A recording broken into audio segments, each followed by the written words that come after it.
आज की सुबह कुछ अलग सी थी। सफारी का जोश भी था और वापस जाने का गम भी। कोई तो इस उगते हुए सूरज को रोक लो।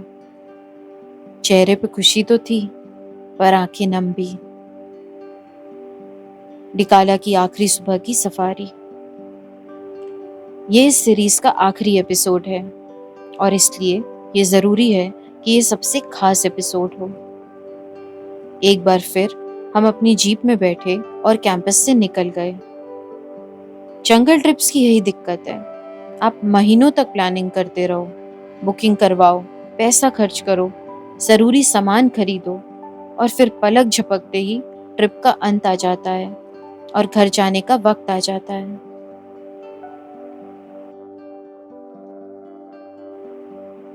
पर चलो, आज कोशिश करते हैं कि इस सफारी का भरपूर मजा लें।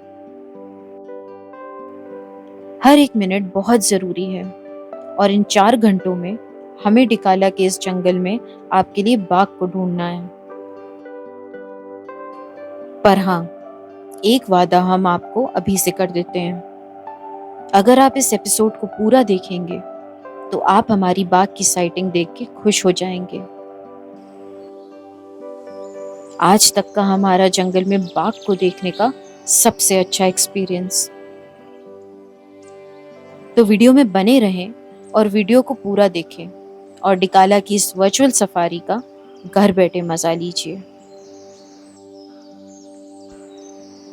सफारी शुरू होने के कुछ ही देर बाद हम मेन रोड पे वापस आ गए, पर इस बार दूसरी तरफ से।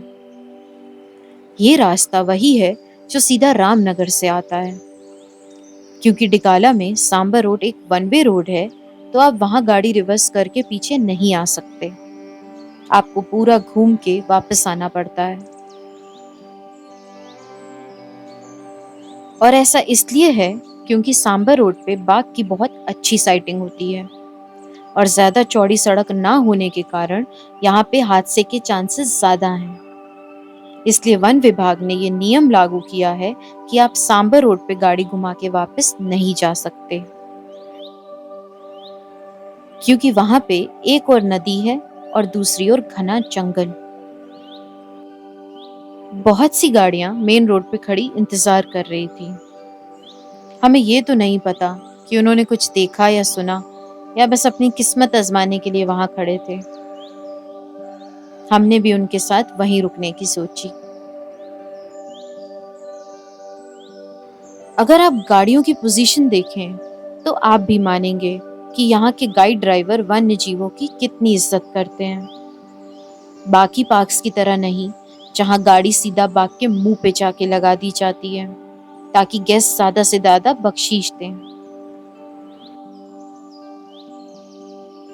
डिकाला में जब भी अलार्म कॉल्स आती हैं और बाघ के आने के संकेत होते हैं, तो गाड़ियां दोनों ओर पार्क हो जाती हैं और कम से कम 100 मीटर की जगह बाघ के गुजरने के लिए छोड़ देती हैं। जब वहां पे बाघ का कोई संकेत नहीं मिला, तो सारी गाड़ियां इधर उधर बढ़ गई और हम भी ग्रासलैंड्स की ओर निकल गए। बाकी सफारी से कंपेयर करें तो इस सफारी में हमारा भी पेशेंस डगमगा रहा था। बाघ को देखने की इतनी इच्छा थी कि हम भी बस जंगल के हर कोने में उसको ढूंढ रहे थे। ये हमारी यहाँ पे आखिरी सफारी थी और अब तक हमको धमाकेदार साइटिंग नहीं हुई थी। वैसे तो ये बाघ को ढूंढने का अच्छा तरीका नहीं है। इधर उधर घूमने से कभी बाघ नहीं मिलता। बाघ मिलता है रुक के जंगल की आवाज सुनने से। आप जब भी जंगल आए, इतना समय लेके आए कि जंगल को अच्छे से घूम पाए।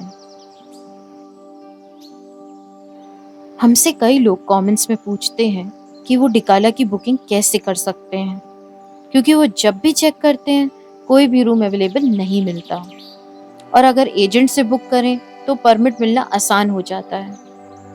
बस दिक्कत इतनी सी है कि एजेंट्स आपसे परमिट का 3 गुना पैसा लेते हैं। हमने आज तक कोई भी सफारी एजेंट से बुक नहीं करी, हमेशा खुद ही करते हैं। और ये करने का एक ही तरीका है, सफारी का पूरा शेड्यूल पहले ही कॉर्बेट की ऑफिशियल वेबसाइट पे आ जाता है। हम उसे डाउनलोड करके रख लेते हैं और जिस दिन बुकिंग खुलती है हम तुरंत ही खुद से बुकिंग करने की कोशिश करते हैं। ढिकाला में खुद से नाइट स्टे बुक करने का ये इकलौता तरीका है। परमिट मिलने की कोई गारंटी नहीं है, पर कोशिश करने में कोई नुकसान भी नहीं है। तो जब हम जंगल की इस ओर आए, हमारा ध्यान सड़क के किनारे खुदे हुए नाले पे गया। ये वन विभाग ने खुद किया है। वैसे तो हमें ठीक से नहीं पता कि वन विभाग ऐसा क्यों करता है, पर हमें लगता है कि इसके दो मुख्य कारण होंगे। पहला, इससे सफारी की गाड़ियों पर नियंत्रण बना रहता है, जो कभी बाघ को देखने के लिए जंगल के अंदर जाने का प्रयास कर सकती हैं। पूरे जंगल में कैमरा लगाना मुमकिन नहीं है, पर ये गाड़ियों पे रोक लगाने की अच्छी तरकीब है। दूसरा कारण हाथी हो सकता है। क्योंकि हाथी कूद नहीं सकता, ऐसे नालों से उन्हें जंगल के इस हिस्से से दूर रखा जा सकता है। हाथी जहां भी जाते हैं, वहां के जंगल को अपने अनुसार बदल देते हैं। और अगर वन विभाग ने जंगल के भले के लिए कुछ और सोचा हुआ है, तो हाथी को दूर रखने के लिए वो ये तकनीक का इस्तेमाल कर सकते हैं। धीरे धीरे कई गाड़ियां इस ओर आ गई।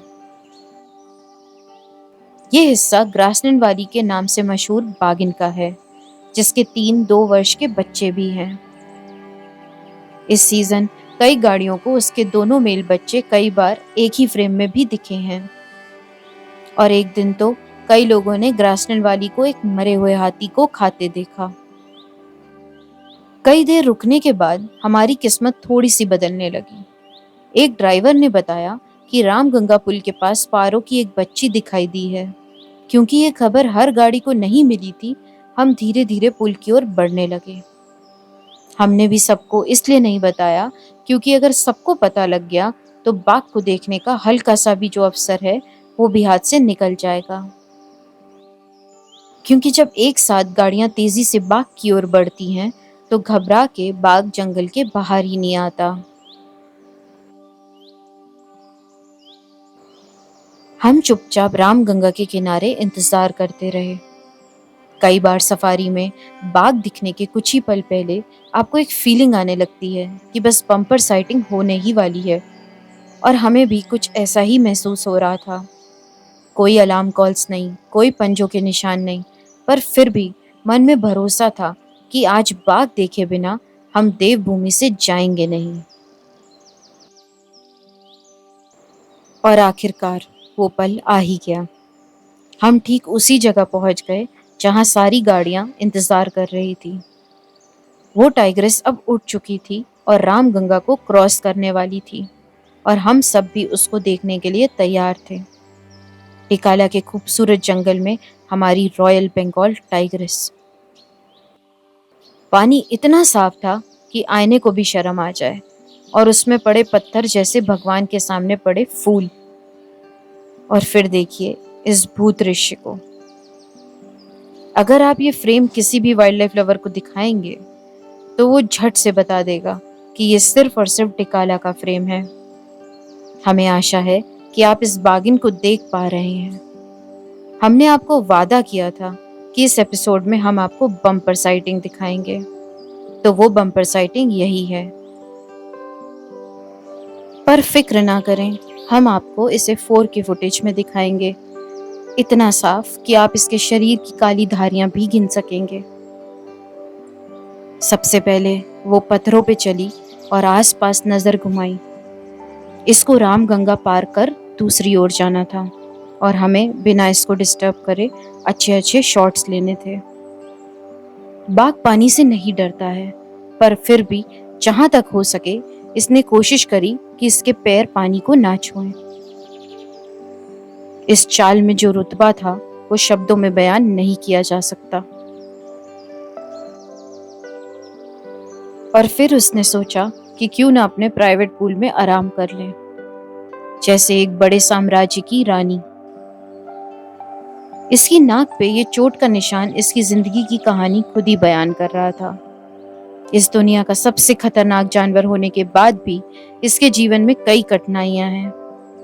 इसके कान चारों दिशा में घूम रहे थे और सुन रहे थे कि आखिर इसके आसपास क्या चल रहा है। दिखने में तो ये एकदम रिलैक्स्ड लग रही है, पर इसको आसपास होते हर एक मूवमेंट की पूरी खबर है। इसको हमारी पोजीशन से लेके शिकार कहाँ है ये सब पता है। सूरज की रोशनी भी इतनी अच्छी पड़ रही थी कि इसका शरीर सोने सा चमक रहा था। ये हमारे इतने पास थी कि हमें इसको परेशान करने वाली मक्खियां भी दिखाई दे रही थी। और फिर इसने उठ के चलने की सोची, और जैसे ही ये उठी इसके पेट से पानी नीचे आया, जैसे कि कोई झरना हो। रामगंगा में 5 मिनट बैठने के बाद ही ये और भी ज्यादा रॉयल लगने लगी। और फिर ये चलने लगी। जैसे कि हमने आपको कहा था, आप इसके शरीर की धारियां भी गिन पा रहे हैं ना। बिना आसपास खड़े लोगों की परवाह कर अपनी धीरे धीरे चाल में इसने एक एक जीप को क्रॉस किया। हम सबको ऐसे इग्नोर किया जैसे कि हम इंसान सड़क पे पड़े कचड़े को करते हैं। बाघ एक इतना शाही जानवर है कि उनको इंसान के आसपास होने से कोई फर्क ही नहीं पड़ता। बस जब इंसान जोर जोर से शोर मचाता है तब ये चिढ़ के जंगल में चला जाता है। इसका हर एक कदम इतना बालशाली था कि रामगंगा का पानी उछाल मार रहा था। देख के लग ही नहीं रहा था कि इसका पेट खाली है। ऐसा लगा जैसे एक रानी आराम से अपनी प्रजा का दौरा कर रही है।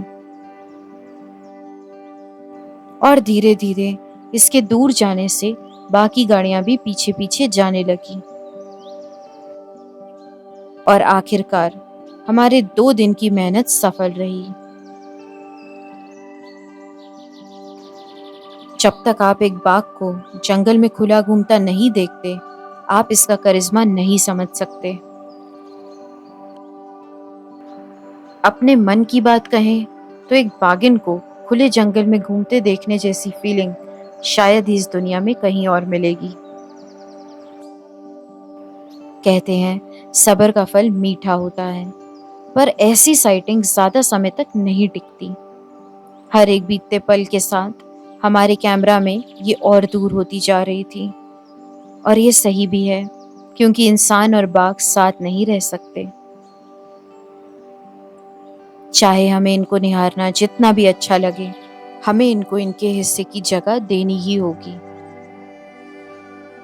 आमतौर पे बाघ बाघिन से कटकाठी में बड़े होते हैं, पर जंगल में एक बाघिन को देखने की बात ही कुछ और है।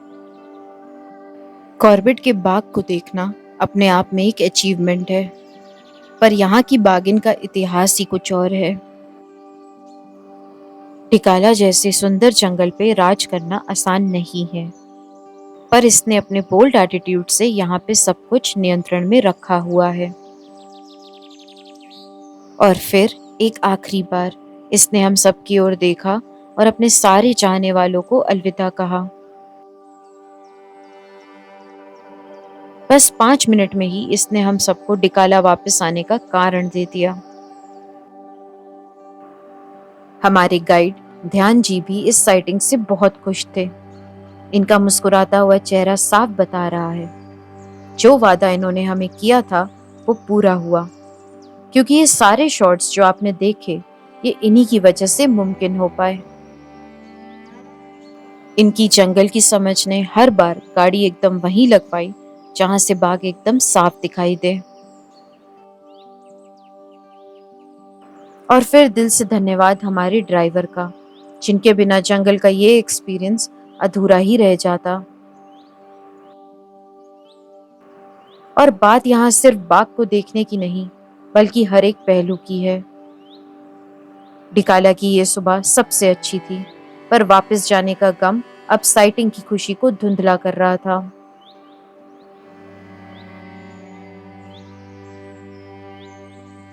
अगले 1 घंटे में हम कैंपस पहुंचे, अपने बैग्स के साथ यहाँ की सारी यादें पैक करी और धनगढ़ी की ओर चल पड़े। आशा है कि इस सीरीज से हम आपकी उम्मीदों पे खरे उतरे।